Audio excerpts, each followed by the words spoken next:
Alright guys, welcome to RC Mojo. This week we're going to do a couple of quick jobs on the Series 2.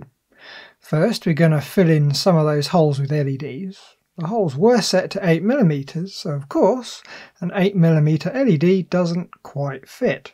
The holes are just ever so slightly undersized. So the first thing to do is go around all the holes and drill them out to 8mm. It's only a fraction of a millimetre that needs to come out, but it turns out PLA is quite tough stuff and really quite grabby.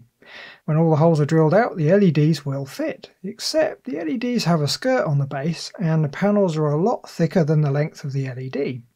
In the next revision of the body, the panels will probably be thinner and possibly be counterbored so the LEDs can just drop straight into the right position. For now, we're going to need to Dremel off the skirt of the LED so it can pass right through the hole. For the rest of the video, I'm going to be wearing a plaster on my right index finger. I was drilling holes with a hand drill, but of course I got my finger jammed in the gears.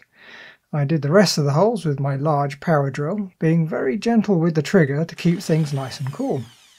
Here's one of the LEDs with the skirts removed. You have to go very slowly as the LEDs are quite easy to crack, but as long as you shave off a little bit at a time, they usually survive quite happily.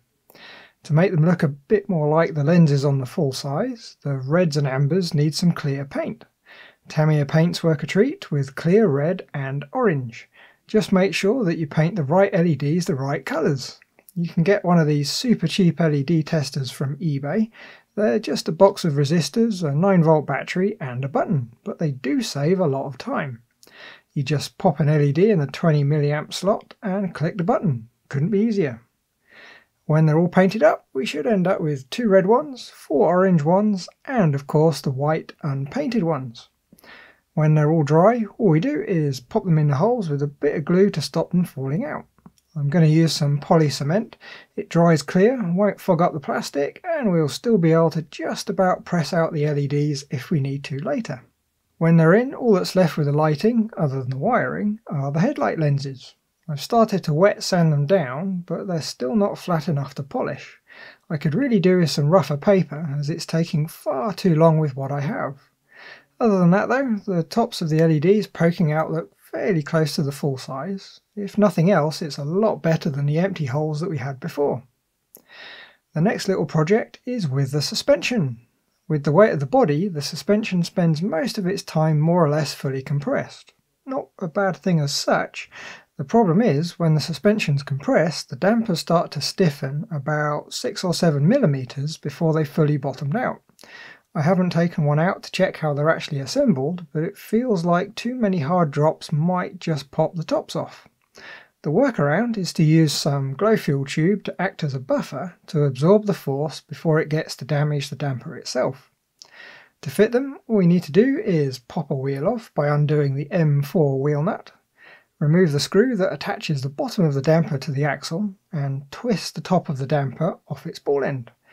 Now we use some pliers and car to grip the shaft so we can unscrew the ball end, slide some of the tube over the shaft, grab the shaft with the pliers again and refit the ball end.